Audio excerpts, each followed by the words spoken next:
Ever wondered why, for so many people, the teachings of the spiritual master Osho just don't seem to click? You hear his name? Maybe you've even read a quote or two and you're left scratching your head thinking, what's the big deal? The answer might just surprise you. It's not about complex philosophy or hidden doctrines. In fact, it's the exact opposite.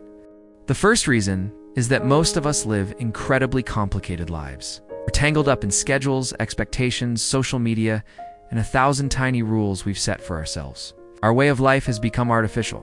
We've built walls around our true selves. Osho, on the other hand, represents radical simplicity and a return to our natural state.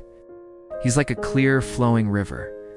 But when you've spent your whole life in a meticulously decorated, air-conditioned room, it's hard to vibe with the wild, untamed energy of nature. It feels foreign, even threatening. His simplicity clashes with our complexity, and we instinctively resist it because it challenges the very foundation of the life we've built. Secondly, let's talk about his language. Osho's words are razor sharp. They're not just intellectual concepts, they're pointers, designed to cut through the noise of your mind. Sometimes his most profound messages are delivered in silence, between the words. It's a language that isn't just heard with the ears, but felt with the entire being. To catch that frequency, you need a certain depth. You need to have lived a little, to have experienced joy and sorrow, success and failure. You need to have asked the big questions and come up empty. It requires you to listen not just with your intellect, but with your soul, with the quiet, intuitive part of you that's usually drowned out by daily chatter. If you're only listening with your mind, you'll miss the music entirely. Another major hurdle for many is that Osho sounds incredibly paradoxical. One day he might praise something, and the next day he might seem to criticize it. This can be infuriating for the logical mind, which craves consistency and clear-cut answers. But here's the key. We tend to see only one side of the coin. Our minds are conditioned to think in black and white, right and wrong. Osho, however, is always presenting the whole coin. He sees life in its totality, with all its beautiful and messy dualities, so what we perceive as contradictions are actually different dimensions of the same truth.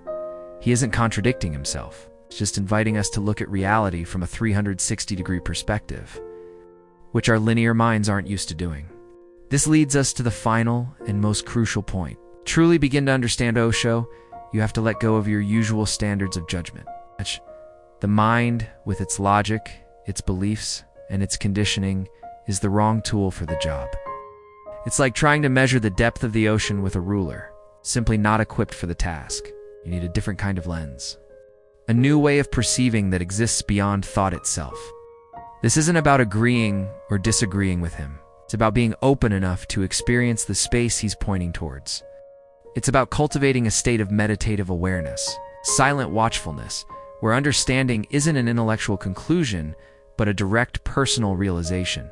So, in the end, the real question isn't why can't we understand Osho? The real question is, are we truly ready to let go of what we think we know? Are we willing to step out of our comfortable mental boxes and encounter a truth that is vast, alive, and fundamentally simple? The difficulty isn't in his words. It's in our resistance to the profound transformation he invites us into. Perhaps understanding isn't about grasping an idea, but about allowing ourselves to be grasped by a bigger reality. Thank you so much for joining me on this exploration today. Inspired by this same search for depth, I began my own inner journey and eventually wrote my book, Where the Silent Soul Awakens. It's available in 10 different languages and reflects my experiences with meditation, mind, eternal love, and the balance of yin and yang. If you'd like to dive deeper into these spiritual waters, you'll find the link waiting for you in the description below.